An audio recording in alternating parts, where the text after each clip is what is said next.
হাই আপোনালোকে আছে এক্সপাৰ্ট একাডেমিৰ সৈতে এই প্ৰশ্নটো চিটেট 2022ত আহিছিল পেপাৰ 1ত আহিছিল ঠিক এনেকুৱা ধৰণৰ কনচেপ্টৰ প্ৰশ্নবিলাক এডিআৰৰ গ্ৰেড 3 আৰু গ্ৰেড 4ৰ এক্সামবিলাকতো আহে ইউবি নাইবা এবি নাইবা এছআই আসাম পুলিচৰ যিবিলাক এক্সাম আছে তেনেকুৱা এক্সামবিলাকতো আহে কেতিয়াবা আদাৰ্ছ যিবিলাক কম্পিটিটিভ এক্সাম আছে সেইবিলাক কম্পিটিটিভ এক্সামবিলাকৰ যদি প্ৰিভিয়াছ ইয়াৰৰ কুৱেশ্যনবিলাক যদি চেক কৰে তেতিয়াহ'লে দেখা পাব এনেকুৱা ধৰণৰ কনচেপ্টৰ প্ৰশ্ন আহে চ' কুৱেশ্যনটো আমি পঢ়ি চাওঁ চ' আপোনালোকে কুৱেশ্যনটো অলপ চিম্পলি পঢ়িব বিচাৰিব যে দ্য নাম্বাৰ হুইচ মানে এটা নাম্বাৰকে ওলাব লাগে হুইচ কি হৈছে ডিভাইড 88ক ভাগ কৰে দেন লিভ কি আছিল 160 আৰু 160কো ভাগ কৰে এণ্ড ৰিমাইণ্ডাৰ কি আছে 3 and 7 ৰেসপেক্টিভলি যে 88ক যদি ডিভাইড কৰা হয় তেনেহলে ৰিমাইন্ডাৰ কিমান দিয়ে 3 দিয়ে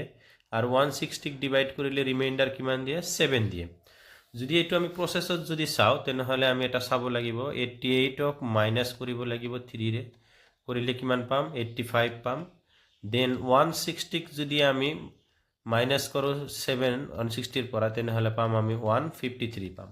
এতিয়া 88 আৰু 153 আমি কি ওলাব লাগিব এচিয়াপ ওলাব লাগিব এচিয়াপ ওলাবলৈ হলে 1 টাইম যাব সো এটো 85 পাম মাইনাস কৰি দিলে 13 ৰ পৰা 5 গলে থাকিব 8 থাকিব দেন ইয়াতে থাকিব 14 ৰ পৰা এটো 6 থাকিব 8 আৰু 6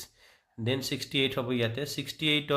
68 দি আকৌ কাক ডিভাইড কৰিম আমি 85ক ডিভাইড কৰিলে 68 1 টাইম যাব সো 68 টো যদি ইয়াতে দি দিও তেনেহলে ইয়াতে 7 আৰু 1 পাম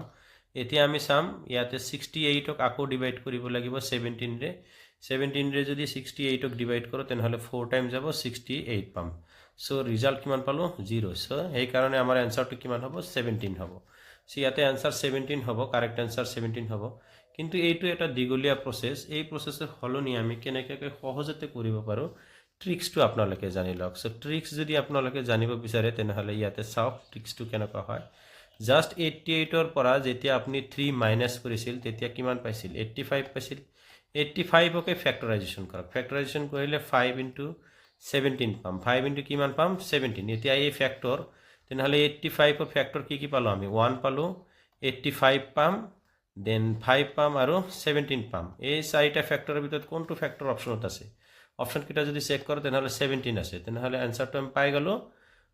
কোনটো পালো আমি 17 যদি ক্রস চেক কৰিব বিচাৰে এটো কৰিব পাৰে